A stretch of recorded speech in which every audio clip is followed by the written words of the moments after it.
Welcome, everyone. Thank you for joining this Global Investigative Journalism Network webinar on the lessons learned from investigating the 2024 elections. My name is Sheila Coronel, and I'm the director of the Tony Stabile Center for Investigative Journalism at the Columbia Journalism School. Nearly half the world, around 2 billion people, voted in elections this year. This was a seismic year for many countries, and it presented investigative journalists with unique challenges and opportunities. From disinformation campaigns and voter suppression to political financing and accountability issues, investigative journalists played a pivotal role in uncovering hidden truths and holding power to account.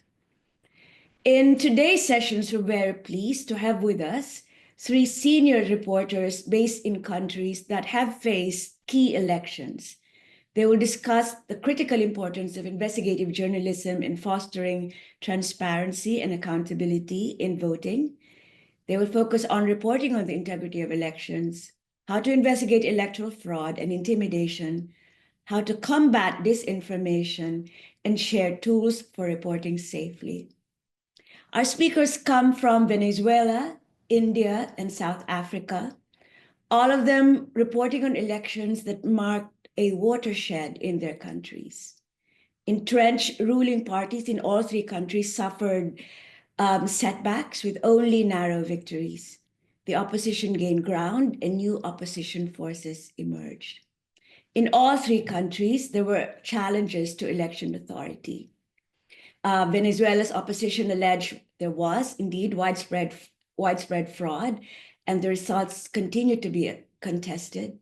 In India, the elections were generally considered free and fair, but there were some concerns about the BJP, the ruling party's use of state resources and media influence. South Africa's elections saw a decline in voter turnout to less than 60%, reflecting growing disillusionment with the political process. So I'm delighted to introduce today's speakers. Poonam Agarwal is an acclaimed investigative journalist from India with extensive experience covering elections, corruption, and systemic abuse.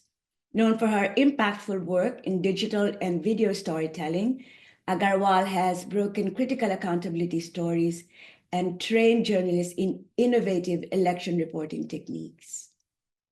Evald Scharfenberg is an award-winning investigative journalist and co-founder of Armando.info, a leading investigative journalism outlet based in Miami, but reporting on Venezuela. Scharfenberg has reported extensively on political corruption and disinformation in one of the most challenging media environments in the world, using cross-border collaborations to uncover systemic abuse and fraud. And finally, Tandy Smith has worked for Media Monitoring Africa for about 12 years and is currently head of programs for the organization. She has worked extensively to safeguard the integrity of journalism in the face of evolving technological and political challenges, playing a key role in ensuring transparency and accountability during elections in Africa. Before we start, a little bit of information about the Global Investigative Journalism Network. For those of you not familiar with it, GIJN is the largest global network of nonprofit investigative journalism organizations, with 254 member organizations in 95 countries. But it works with journalists everywhere, in nonprofits, in commercial organizations, and with freelancers. It has an extensive range of resources and tip sheets to help journalists worldwide, which you can check out at GIJN.org. Again, that's GIJN.org. We also want to hear from you in the audience. Please send written questions and messages in the Q&A box, and we'll get as many questions answered as we can. You can start asking these questions now. When the speakers are finished, GIJN's Holly Pate will join us on screen to moderate the questions. Finally, please note we are recording this session for posting later on YouTube. So let's start. I'd like to begin by asking the panelists a broad question.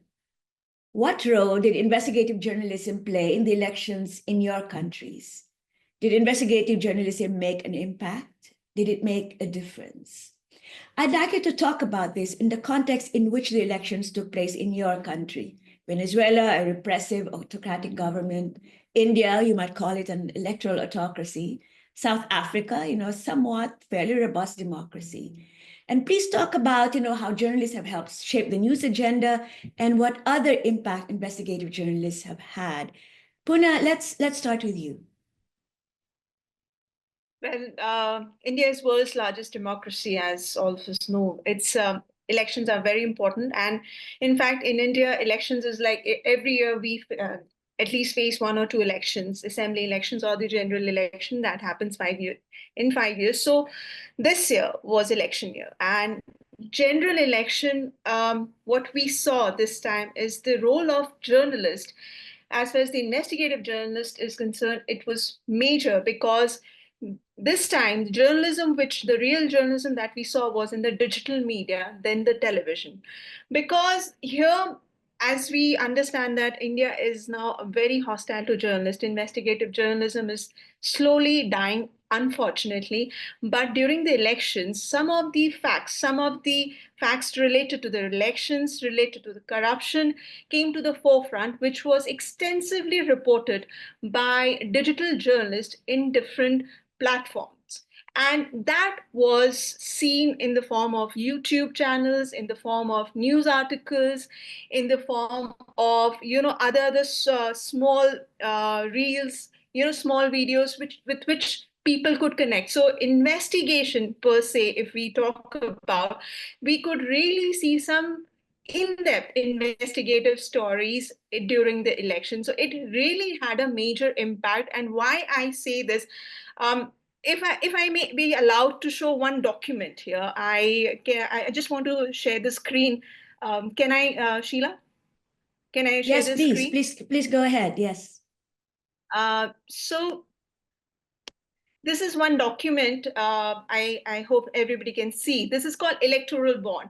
So this particular electoral bond scheme was brought in by the current ruling government 5-6 years ago. And this scheme was brought in, this electoral bond was introduced for the reason was political donation. And the one of the main point that was made by the government was that through electoral bond, whosoever makes the donation to the political party, any political party, not just the ruling government, the corporate or the individual making donation through these bonds, his identity will remain anonymous. And that's a big thing, because in democracy, as per the Indian constitution, the identity of the donor should be made public because it's in public interest. And secondly, people have the right to know who is donating how much to which political party, so that we can also find out whether any sort of favor was being passed on by the political party to that corporate company who made the donation. So this bond, which was introduced 5 to 6 years ago, Supreme Court in February this year pronounced this particular scheme as unconstitutional. And not just that, for the past 5 years, whoever made the donation, whichever corporate made the donation or the individual to whichever political party, the entire data was made public. And based on that data, we could for the first time know who made how much donation, whether there was any instance of quid pro quo. So this story, which I broke up in 2018, and I'll just explain what was the corruption in it, behind it, later on when you come back. Right now, we're just talking about the impact. So when we talk about the impact, this scheme being exposed and called out as unconstitutional scheme by the Supreme Court, the judgment had a major repercussion on the election, because this judgment came just a month before the election, and we could see that people were really frustrated with the entire corruption thing that happened through this bond. And we could also see that the ruling party, which could secure majority of the seats in the past two general election, could not come back as a majority ruling party this time. And we could also see for the first time after 10 years that a leader of opposition was being elected in the parliament. So that's a big thing for us. Thank you so much, Poonam. Evad, I'd like to come to you because unlike in India, there's no even a shadow of a free press in Venezuela. And Poonam says investigative journalism is dying in India. What is the state of investigative journalism in Venezuela, and what impact did investigative journalists make during the elections there? Yes, thank you, Sheila, and of course, thanks to the GIJN for having me at this session. Um, yes, as many of you may know, this year on last July 28th, elections were held in Venezuela to choose a president of the republic. Nicolás Maduro, the current president, called them in order to be reelected and maintain a sort of democratic facade in the Venezuelan regime, and also to obey what is established in the buried in the Chavista constitution currently in force in Venezuela. So therefore, everyone was pretty sure in advance that Maduro was going to claim the victory, whatever it takes, because this was his goal to legitimate his mandate. Yeah. So, as a matter of fact, Maduro put many obstacles in the way of ensuring his reelection. For instance, he disqualified the main opposition leader, a lady called Maria Corina Machado, from participating as a candidate. And afterwards, he also had the candidacy of a substitute rejected. Finally, the government accepted a second substitute called Edmundo González, who was allowed to participate and eventually was the winner in the election. Yeah, all the evidences show that. Yeah, but after the elections took place, Maduro opted to commit a blatant electoral fraud, uh, proclaiming himself as the winner. And even though he has not managed to back off this result to this date with the publication of the official tallies or voting records. So in the context of in this context, and despite the climate of persecution, sorry, that the Maduro government has imposed since July, as you mentioned, Sheila, investigative journalism has had the chance, first of all, to offer clear evidence that it was a real fraud. In second place, I would say that we had also the opportunity to introduce coverage of these elections that is different from the typical horse race coverage that you all know. And finally, and most importantly, at least for me, this was an opportunity for investigative journalists to overcome the political polarization that exists in Venezuela since 25 years ago, at least, when the Chavismo took power. And because this polarization environment makes the public to use kind of a biased readership, yeah, where, for example, the public that is for the government only consume media outlets that says how diabolic is the opposition, and the opposite, yeah. Other part of the public only reads the few media outlets that say that the government is bad, yeah. So now we had the opportunity, and I think we effectively overcame this for a coverage based on facts and documents, away for rumors, gossips, or intentionally bias to overcome this, and was useful to break this expectation that we have regularly in Venezuela from the public to only get confirmation of their own political prejudice within a political polarized framework. Thank you so much, Eva. That's very inspiring that even in a controlled society like Venezuela, journalism can make an impact. Tandy, let's go to you. And the elections in South Africa this year were also quite a milestone. Can you talk about the role of journalism there and how journalists and civil society, as they did in Venezuela and in India, kind of worked together, or not coordinating, but were together, had an impact in the outcome and the conduct of the elections? Sure. And thank you. And thank you so much for having me on such a critical discussion. And I think to start off by framing that we know that in South Africa we do enjoy quite a high level of media freedom. And so our media and our investigative journalists are able to operate at a level that has over the years exposed much of the big corruption issues. They do have a lot of support in being able to conduct their work. But what we have seen and also leading up to our elections is that those in power are using various legal mechanisms, the SLAP suits, the strategic litigation against public participation. SLAP suits have been on the rise, and we saw this just before, or in the couple of months leading up to elections.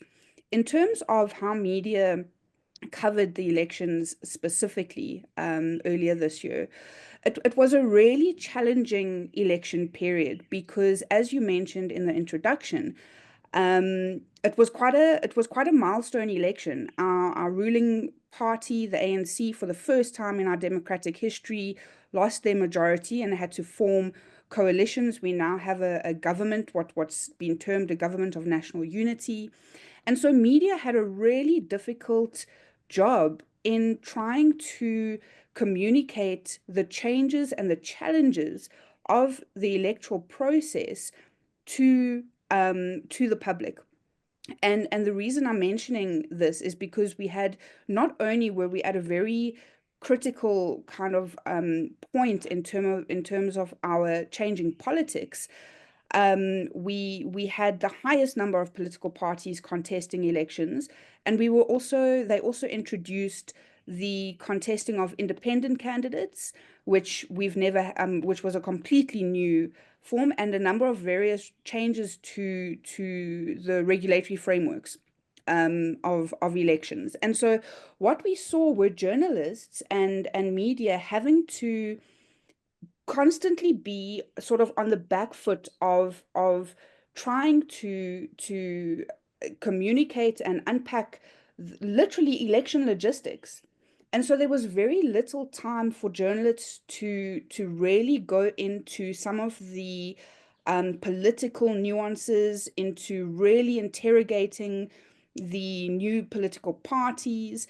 And we saw journalists really struggling to find that equitable balance between covering political parties, new political parties, independent candidates, while trying to keep the public informed. And because of this sort of area of literal information chaos, we saw a deliberate increase in disinformation. I know we'll get into disinformation and elections as we go through the discussion, but we saw this challenge of disinformation, which had an impact on elections.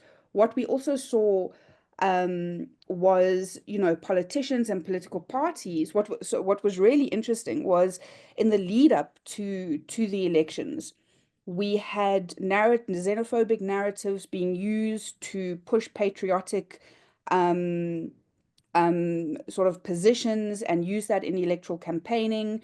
There was a lot of anticipation and fear of xenophobic violence and violence sort of in the country. And what we saw is, as we got closer to elections, it kind of switched the opposite way, and we didn't see a lot of that xenophobic tension that South Africa is becoming known for around the election periods. So I think just to kind of frame our position on this, Media Monitoring Africa, we are a civil society organization, and essentially our role was to support and work with media and journalists to assist in enabling them.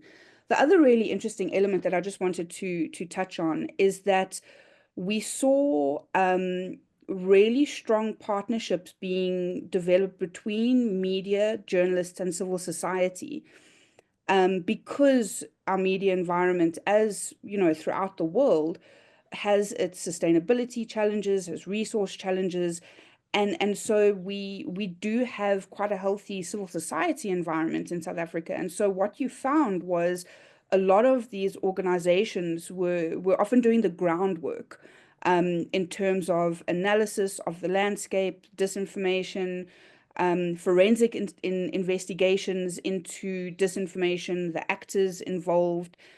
And so journalists would rely on civil society organizations kind of providing that research. MMA ran a platform called Real 411, where we analyzed, tracked trends around specific disinformation campaigns throughout elections. And we also worked with our electoral management body, the IEC, in combating that disinformation. I think just to sort of to round off, what we found was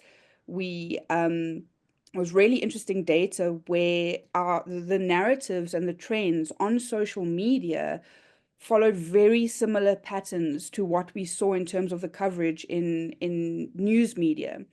And so, what we're seeing is that media are not setting the agenda.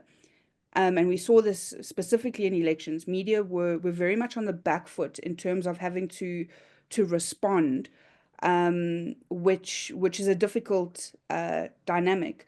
We also saw our public broadcaster. We as much as we've got challenges around political interference in our public broadcaster, we still have a strong public broadcaster, not a state broadcaster. And they were really innovative with how they covered elections in terms of partnering with our Council for Scientific and Innovation Research. And so working with data to provide that evidence-based approach into election information, which in itself helped to counter the disinformation being spread. Thank you, Tandy. I'd like to get back to you, Eva, because Tandy said that in South Africa, journalists did not set the news agenda. But you said that in Venezuela, they did set the news agenda. I'd like to talk specifically about your work with Armando.info, how you work with journalists from exile, and how you work with those, both in exile and inside Venezuela. And what major investigative project you did during the election campaign and how that affected the discourse on elections. Yes, thank you, Sheila. I don't know if Andrea can show the still image on the screen while I'm talking. Yes, you know that in Venezuela, the Venezuelan government doesn't need a misinformation campaign because the government already control the main media, the majority of the main media. So it doesn't need the misinformation campaign, at least the way we understand the misinformation campaign. But at the same time, the problem is that the very few media outlets, mainly electronic media, that are left in Venezuela, independent media, they used to see themselves as freedom fighters, and they are aligned to the opposition, often. Yeah. So in this environment, in this context, we wanted to do something different. Not only different in terms of how the traditional coverage of election is done, but also to not be aligned to any political opinion or trend. So we decided to, in advance, very early, I would say 6 months before the election took place, we decided to do an investigative series, especially focus on the electoral business in Venezuela. I think that it's important to not lose sight on the fact that elections are important opportunity for business. Yeah, elections are very expensive. And so we decided to cover the companies that was hired to do the vote counting, yeah, and to control the electoral system, and in particular the internal functioning of the electoral body, which in Venezuela is called Consejo Nacional Electoral or National Electoral Council. Yeah. So in this series, we were able to verify, for example, that the company in charge of managing the entire electronic voting in Venezuela, which is a company of apparent Argentine origin called XCLE, is actually an appendix of it's really a company owned by official director of the National Electoral Council, for instance, yeah, and is also connected to a former high official of the same body, who today is the #1 of the ruling Chavismo and the president of the National Assembly. We also found that the opposition's representation in the electoral body, in the Consejo Nacional Electoral, was infiltrated by a government mole who actually played a key role on the election night and the days after. And last but not least, we were able that an audit that the Venezuelan government-controlled Supreme Court order to be carried out after the elections to validate Maduro's alleged victory, yeah, was actually fake, or I would say staged by officials of the National Electoral Council itself, controlled by a Chavista director of that body, yeah. So this as you mentioned, Sheila, most of our newsroom is now spread in exile. We have reporters in at least 6 countries right now. So it was very challenging to coordinate this coverage because we were publishing in real time, I would say, when the events were occurring then. And then therefore, it required a joint coverage by all the newsroom teams. So it was very challenging to coordinate this. And yes, but somehow we managed to have a very satisfactory result. And I say that we had a great impact, not really on the election itself, I would say, but in the perception that nowadays the public has, and I would say the international community, that it was a fraud. Yeah. So I would say that our role was very important in order to do so. So thank you, Edward. Let me just go through, what you said about what made this project a success. One was collaboration among many different news organizations in many parts of the world where Venezuelan journalists were in exile, collaborating with journalists on the ground who presumably were reporting on what was happening there, and the ability to publish securely outside of Venezuela.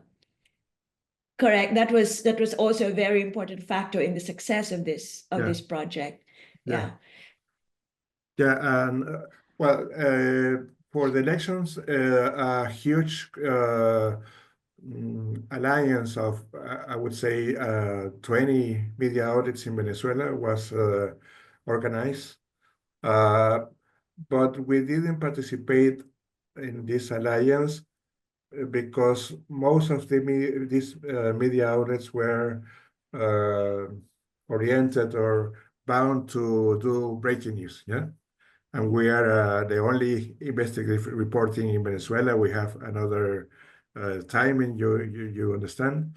But yes, our stories were published through this alliance, even though we were not participating in that.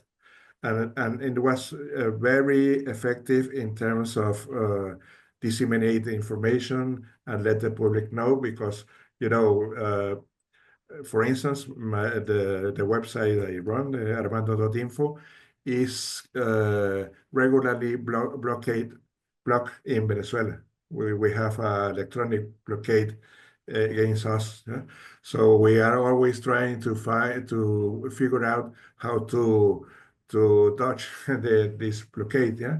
And the alliance were very useful to disseminate our information. For instance, this alliance, which was called Venezuela Vota or Venezuela Votes, reached at least 32 million readers during the campaign and 4 weeks after the elections. Yeah, it's a reach we are not able to get regularly. So it was very important to work within this kind of coalitions.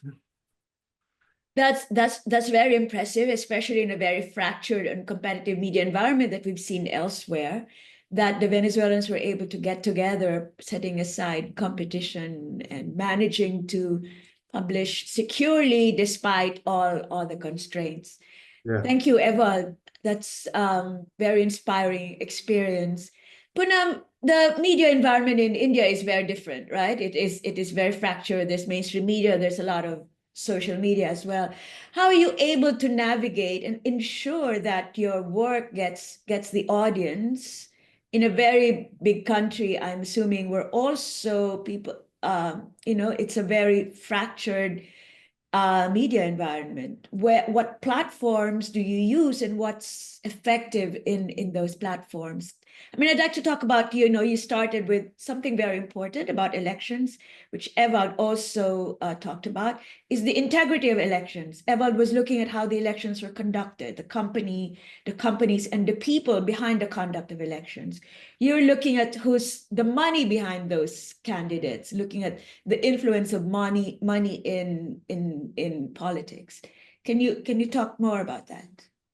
So there are two aspects, Sheila. In this election, like I'm an independent journalist working as independent freelancer for the past 2 years. So of course, my resources are very limited compared to anybody who's working for an organization. As Thandi has already pointed out, that litigation or criminal cases is the best way to silence any journalist. And that's one tool which is also being massively used in India. Of course, criminal case, if any journalist is facing, he or she will be, facing a lot of legal problems, financial problems, and other issues. So to overcome that, of course, many journalists, they got together. The collaboration that happened here, as Ewald was talking about, during this election, what we also saw is that many digital platforms, as you rightly said, it's fractured. So mainstream media, when we talk about mainstream media, it's about the television. So there is a perception also, as well as firm belief among the public, that the television media is completely controlled by the government, the ruling party BJP, wherein the digital platform or some of the YouTubes which are being run by some senior journalists who've been into television, but now they have left that platform and come on YouTube, just because they feel that at least they will be able to do journalism. So many digital platforms and YouTube, they got together. Some of them collaborated on some stories, like as I pointed on the electoral bond data. Some media organization, digital platform, they collaborated, they did data crunching, they actually posted so many stories on the corruption aspect. So that was one platform. And I, being a freelancer, of course, I was also being allowed and invited to write for them on these stories. I also started, coincidentally, I also started my YouTube channel, and just before the election, never thought that it will be so useful during the election. So the story which I broke, actually the electoral bond story, which I broke in 2018, in which I exposed the fact that the government that claimed that the political donor's name will be anonymous was a lie. It was not the truth. So that story I broke, and I just again show, because I'm sure there are many journalists who are from India in this group, they would be knowing it, but just to show the brilliant mind behind the scheme, what they did. This video, this is the electoral bond. So my story, what it exposed was the hidden number in this. As you can see, this number is visible only under the ultraviolet ray, 015101. So this thing I managed to expose only after a forensic. I bought one electoral bond, and then I actually sent it for the forensic test, and through that it was revealed that the government that is claiming that the identity will be hidden and there will be no serial number to track the donor was a complete lie. The government, the bank which was actually selling the bond, they were recording all these numbers, but people didn't know. So then after that, there were a series of stories which actually spoke about that, how objections were being raised by Reserve Bank of India, Election Commission of India, and Ministry of Social and Justice. So many, government bodies and ministries, they raised objection on this. In spite of that, the government was hell-bent in bringing it, and they continued with this scheme for 5 years. But eventually, the Supreme Court called it out and passed a judgment calling it an unconstitutional scheme. This is what. The second thing that I would like to talk about here is the fact that the election, 2024 election, is for the first time in India where we saw that the faith on the election commission's integrity was doubted. People raised questions the manner in which the elections were conducted in India. As you understand, that election in India is not so simple. It's a huge task. Election commission, they really have to prepare themselves to conduct this election, and it goes on for months. So there is a process which needs to be followed, and election is something which is, everything is written. It's like a Bible. Everything is written, the process which are to be followed. Now, the questions which were raised during the elections were the number of votes polled during on the polling day was not being announced by the government, by the election commission. So that was one thing which was being raised again and again for a simple reason, because in the past, I have only reported in the past assembly elections, the numbers of votes polled and counted were not matched. We use electronic voting machine in India, and there is no way it should not match. If 5 votes are being voted on a machine during the polling day, then it should be 5 votes which should be counted. There should never be any discrepancy. But in the past, when I reported on this story during the election commission, during the elections in assemblies, the election commission suddenly stopped announcing votes poll data. But this time in the general election, this became a major issue, which was not just raised by journalists, but also by the opposition party. And the best thing is that the election happened in 7 phases in India. So on the 5th phase, the election commission finally put out the votes poll data. And that was a small win, I would say, but that the story didn't end there. After the counting, what we saw again is that the discrepancy was found in the votes poll data and the votes counted data. in 99%, almost 99% constituency. But Election Commission did not reply to that. Now, after that, 2 elections have happened.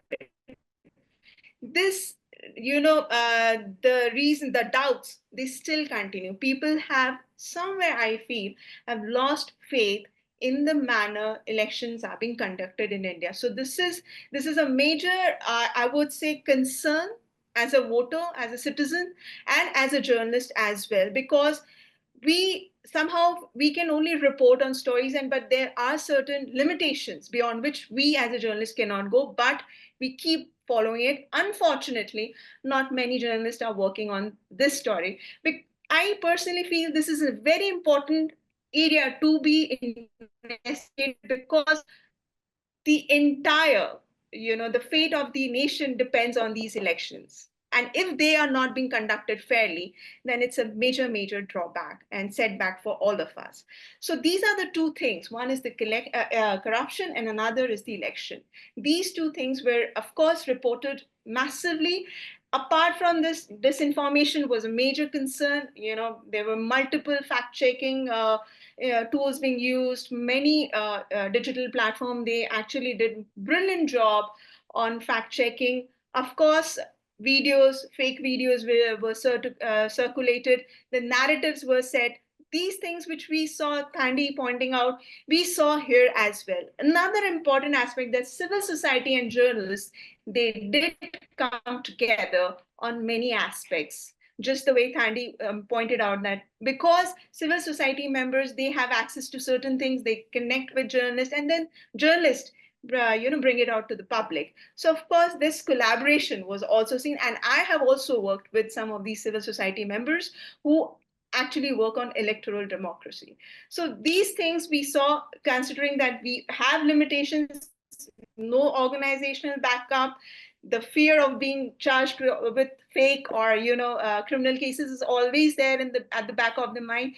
And we live in a hostile country, but still I would say that it took years to see the impact of the electoral bond scheme. Similarly, I feel that as a journalist, as an investigative journalist, our job is to do the story, report it. Let's not worry about the impact when we do it. We just need to be persistent with our stories. Right. Yes, thank you. I agree. And Purma, there's a request here in the chat to, if you could post your stories on the chat, that would be great. So thank you. It looks like there are common themes coming out here, which is, the collaboration among journalists, the collaboration between journalists and civil society working together, threats on election integrity, from, the way elections are run to the money behind political candidates and political parties, and disinformation, which is across the board, all over the world. I think in any election around the world today that's happening, massive online, especially disinformation online is a huge issue. So I'd like to ask Thandi how South African journalists and civil society dealt with that issue, and what lessons we can learn aside from collaboration, working together, doing the groundwork that will maybe have an impact many years later. Yeah, thank you. Thank you for that. And yeah, it's fascinating to hear the distinct similarities, because what we saw as well in our election period is a deliberate campaign to discredit the electoral process without a lot of evidence to back up discrediting the process, disinformation around vote rigging, the counting. We still have a manual voting system, and so that does give rise to questions of counting and votes, but the amount of disinformation that circulated around simple voting process to discredit the IEC and the election the election process was at the highest that we've seen in our sort of democratic history. And so the civil society organizations and media, we try to plan well ahead, knowing that disinformation was going to increase and knowing that it was going to be used as a mechanism to try and discredit elections and cause tension and mistrust, etc. And so we, Media Monitoring Africa, also worked with various fact-checking organizations. We also have Africa Check, who have offices in South Africa. They did a fantastic job in terms of debunking. Our South African National Editors Forum also did a lot of work in terms of training for journalists. And I think that that's one thing that hasn't really come up that we need to talk about. And it's the fact that resources get pulled into, 3 to 6 months before an election period where everyone's excited about training journalists on reporting elections. Civil society gets involved, Editors Forum and IEC get involved in training journalists, but we don't have that ongoing. I mean, elections and voting and democratic processes are an ongoing feature in any democracy. And so it's that training of journalists on how to interrogate and report on elections is so critical, because that then also brings in an element of how to counter disinformation. I just wanted to touch on that. And so we also, what we did in terms of countering disinformation, we formulated a sort of a civil society working group where various different organizations, and we included media organizations and SANEF in those working groups, to sort of leverage off one another's skills in countering disinformation. And so there were about eight organizations involved in trying to have a concerted sort of collaboration to debunk disinformation. But I think what needs to be kind of looked at going forward is that concept of pre-bunking disinformation, because if we and if media are able to leverage off pre-bunking disinformation in the lead up to an election period, that in itself would be countering disinformation throughout.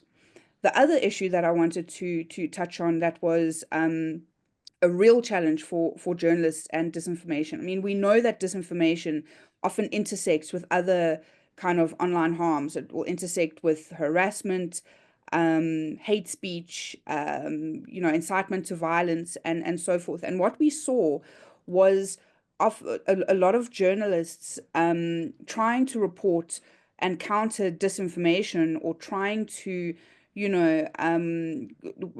work on debunking the discrediting of elections, would get attacked online, and attacked quite severely online, the harassment, the online hate. And what we do as an organization is we also try and support and analyze the trends around the attacks on journalists online. We've got a platform called Media Attack Reporting System. And during the period, we counted over about 1,300, over 1,000 attacks on journalists in a 2-month period online. And so, although there's a lot of work being done, I think that we haven't figured it out yet. And I don't think many places have figured out the best response. The third element that we did, we've spoken about the issue of funding and political party funding and money is being raised. And we were able to build a platform that tracked and exposed political party spending on social media platforms. And so, we try to work with journalists in using those platforms. So it's that very strategic collaboration between being able to have the data and the tools built and functional for journalists to then use. The last thing that I wanted to touch on was we initiated a framework of cooperation between ourselves, the IEC, and 3 social media platforms, Meta, TikTok, and Google. And that was all around putting measures in place to combat disinformation during the election period. And, I think that platform accountability is, again, one of the really kind of big issues globally.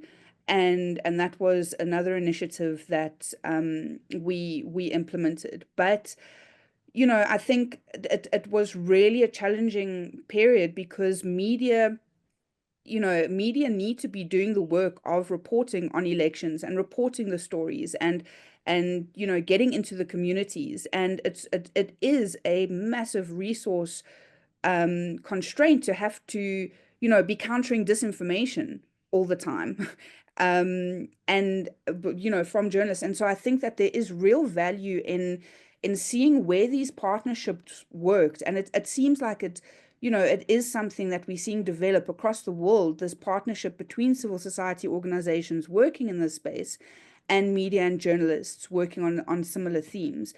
And so I think it's really critical that we find what works and what doesn't, because I think going forward in the environment that we're seeing, the changing environment that we're seeing news and journalists needing to operate in, I think that's going to become one of the models that will safeguard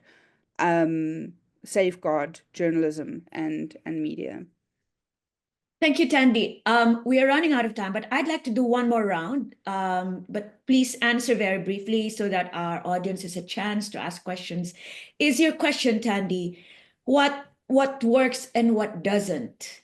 In your own experience, what works, and maybe you can talk about something innovative that was tried this year, this election year, that seems to work and that holds promise for the future. So let's start with you, Eva.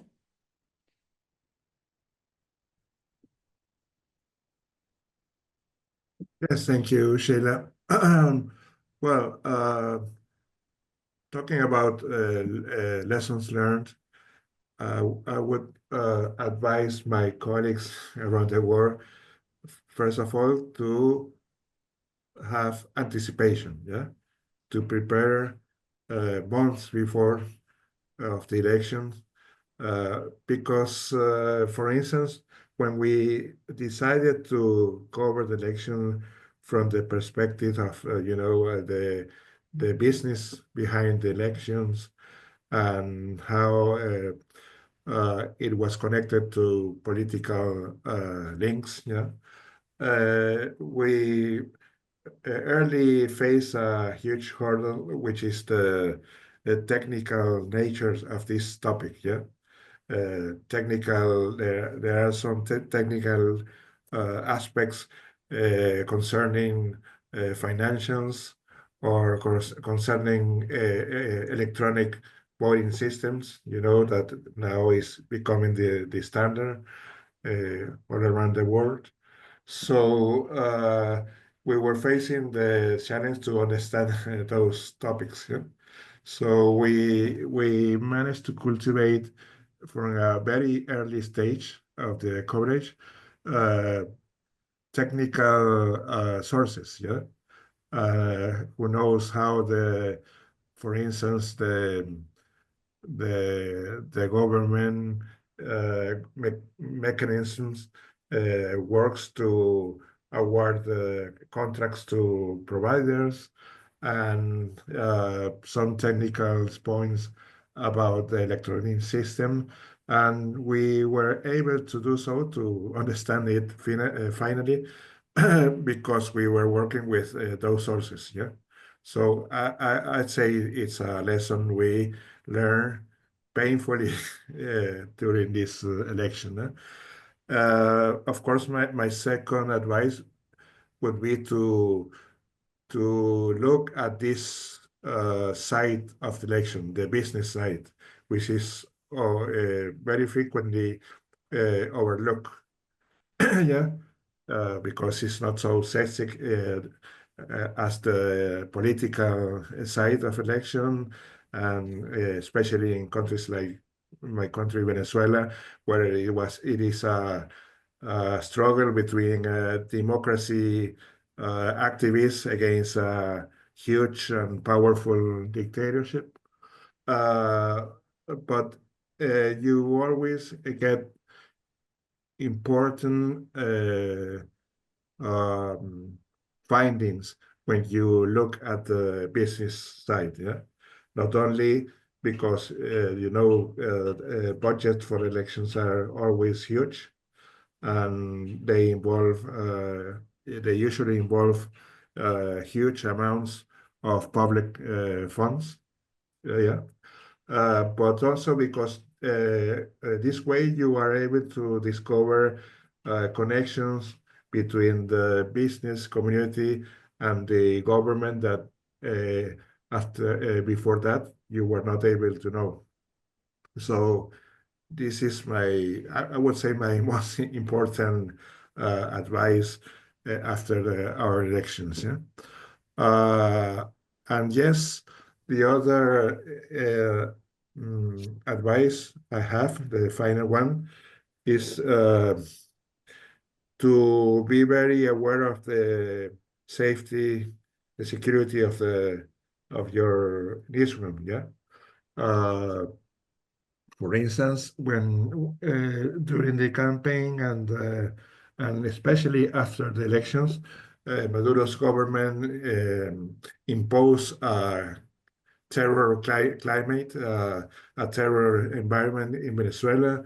There were a lot of threats of putting journalists in jail because they were allegedly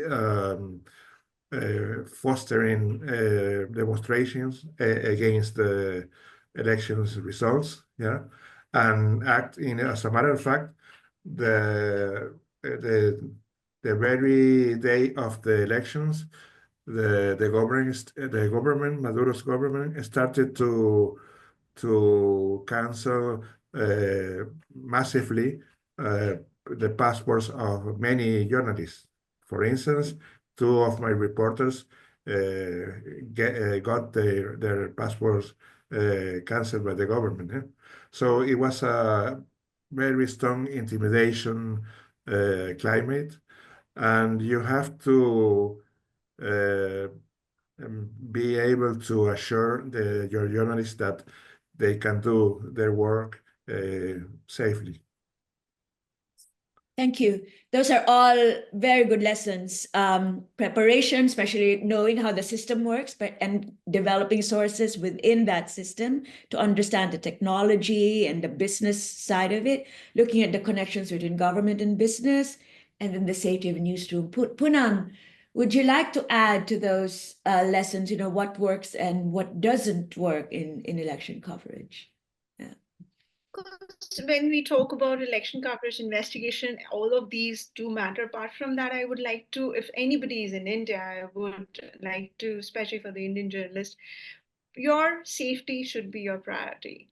And then comes the evidence. Any story that you're writing on, and if you feel that it's very sensitive and it could actually shake the government or any ministry, always ensure that you have enough evidence to every book that you write, you have evidence, whether in the form of document or in the form of a video or anything.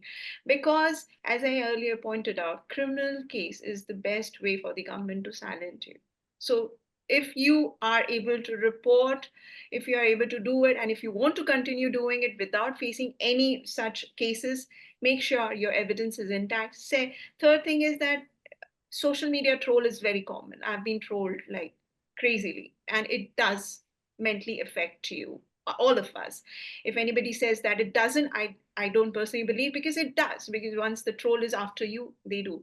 So only one thing that I've learned over the years, in the past 7-8 years, if I say, that these trolls, don't forget that trolls are there to harass you, to mentally torture you, maximum that. They cannot go beyond it. And that for doing this, they are being paid.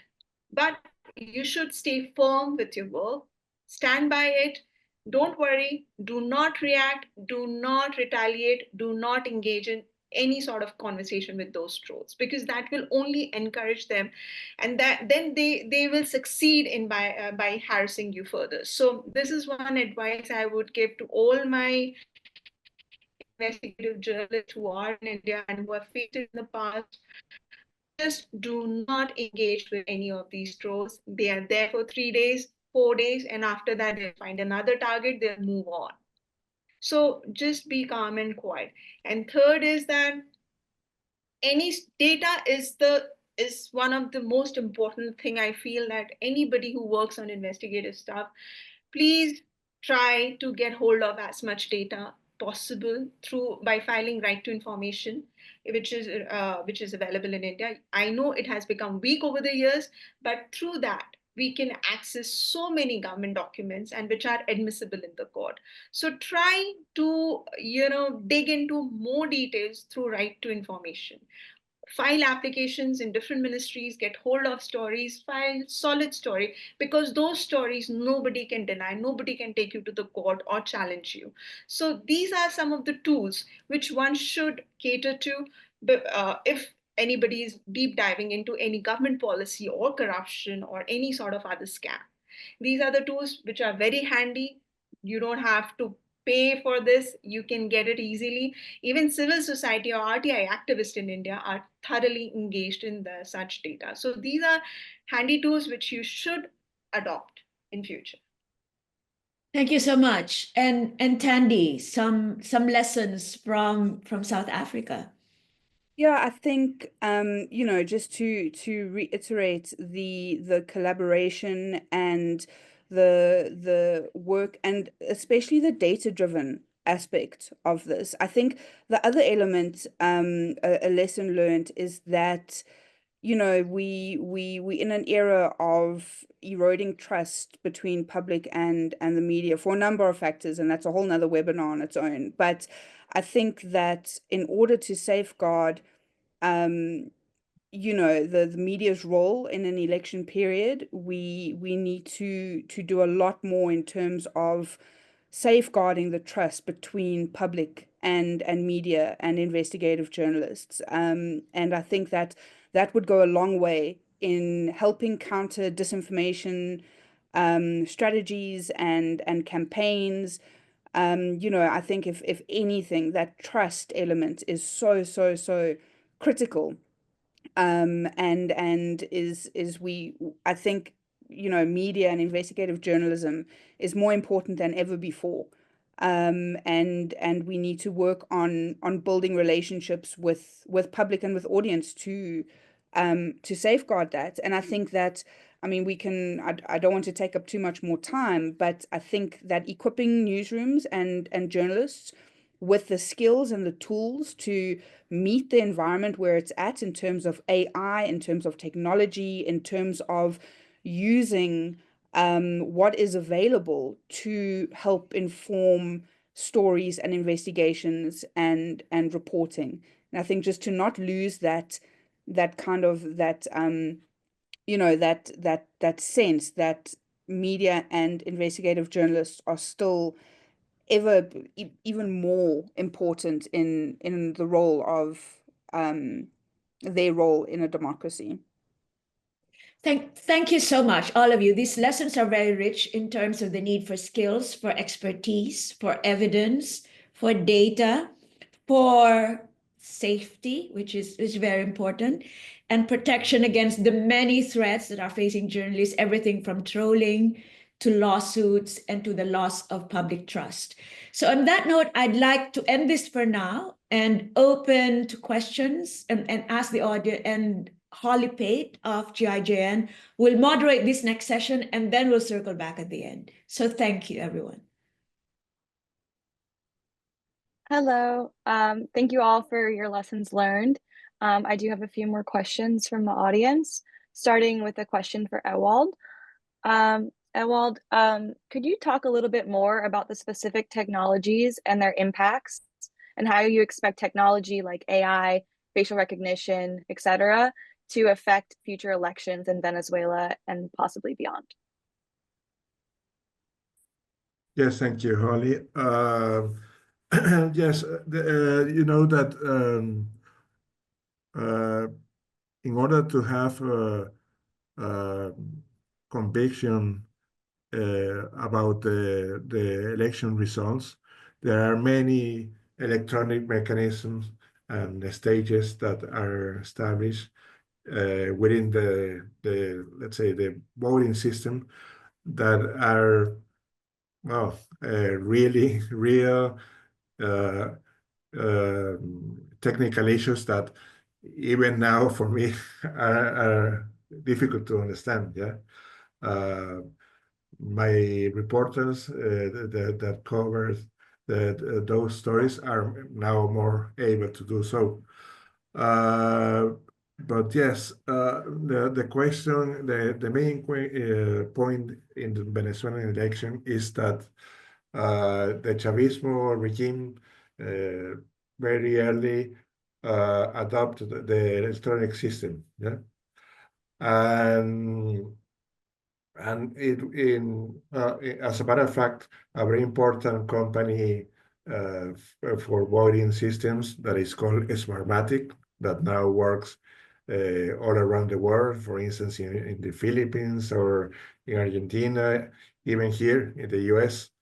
It was founded, or it was born in Venezuela in 2005, thanks to the payments that Hugo Chavez did to this company, huge amounts of money that allowed them to develop the company and make it global. Yeah. So we have a lot of experience dealing with electronic voting systems, but it's a kind of a black box for journalism and for the audience. Yeah, nobody understands how to. So it became a matter of faith in some level to believe that the results are the real ones. So I think that the outcome we were getting from our investigation is, no matter if the technician says that the electronic voting system is reliable and is secure, yeah, and perhaps it is reliable, but if it's mastered by a political person or political body, the results, the outcomes are going to be biased. Yeah? It can be manipulated. So I think that we managed to prove that, to expose that with our investigations. And I think, and I'm not pretty sure I get the question correctly, but I think it was the most important achievement we got during this coverage. Perfect. Thank you so much. The next question is for Thandi. You mentioned the usefulness of pre-bunking. Can you give more insights on the tools and tactics used by your team to combat premeditated disinformation campaigns by governments or from other parties? Yeah, I'm going to try to answer that concisely as possible. So I think that there are a number of different areas that deal with pre-bunking, and the one is, keeping abreast of some of the tensions and the issues, almost anticipating stories that would come out, and that comes from analyzing trends, analyzing social media narratives, analyzing topics and hashtags and discussions, and being very quick to act when you start seeing a rise in a particular narrative, knowing that a certain narrative could inflame tensions or could incite violence or could be could spark something. And it's something as as sort of clear cut as and I'm going to use a very South African example. Very recently, we've had a spike in in allegations around food poisoning of young children, and it's around children who consume products which it's come out that there are certain toxins from cleaning chemicals, pesticide chemicals in these products, but they're coming from these local what locally termed spaza shops, and it's these informal traders that are trading in this food. But the minute that the minute that these stories started coming out, because there have been a number of children that have died from this, a lot of these shops are owned by foreign nationals, and so the minute that was linked, spike in xenophobic narratives happened. on the ground violence, protesting, and and that's a really good example of how you could pre-bunk that. So what you would do is you would pick up on these stories, understand the context, anticipate that it would inflame xenophobic tensions given the context, and immediately counter information before the allegations of, deliberate targeting of children by foreign nationals comes out to prevent xenophobic violence. I know that that's not an elections example, but it's just a nice example to use of pre-bunking. So there are a number of different platforms and tools that one can use to, identify trends, to track narratives and messages. And so we often build our own in-house platforms just because of the cost and the local development there. But that's the kind of area that I'm talking about, and you can kind of use that as a template to look at that in an election period as well. Understand the environment, understand the context, understand the nuances that would cause tension and flare-ups of violence, and ensure that counter narratives or credible and accurate information is in the public domain before the disinformation has a chance to control that narrative. Thanks so much, Sandy. One final question, just to wrap up, to Poonam. You observed that digital media such as YouTube emerged as a prominent medium, and mentioned there was a spread of mis and disinformation on these digital platforms. What specific tools and techniques, if any, did your team use to combat disinformation, specifically digital mediums?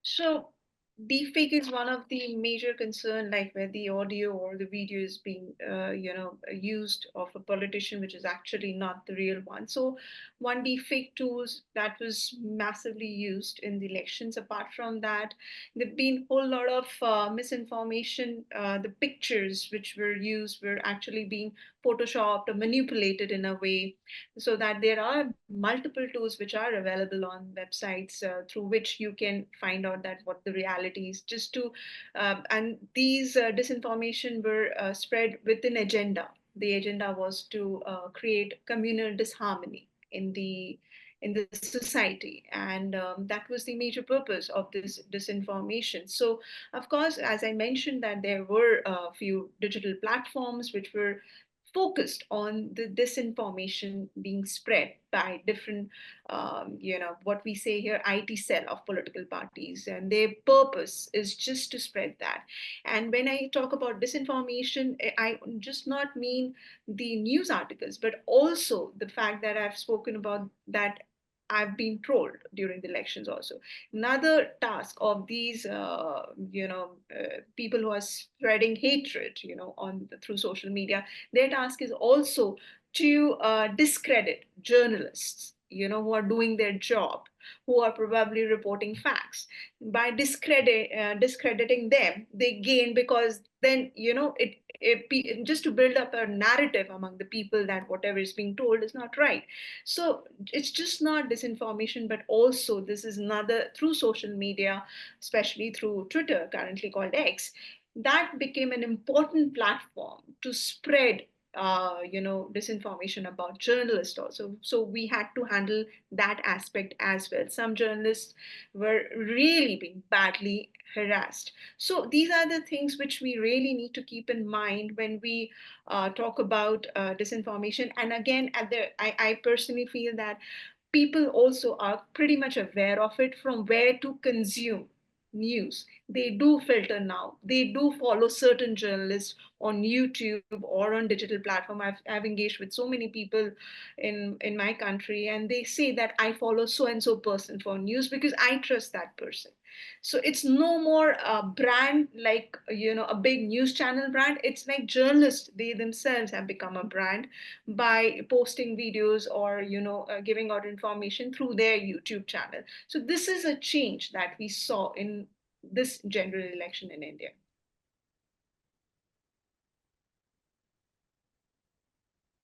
Thank you. I mean, Back to sad.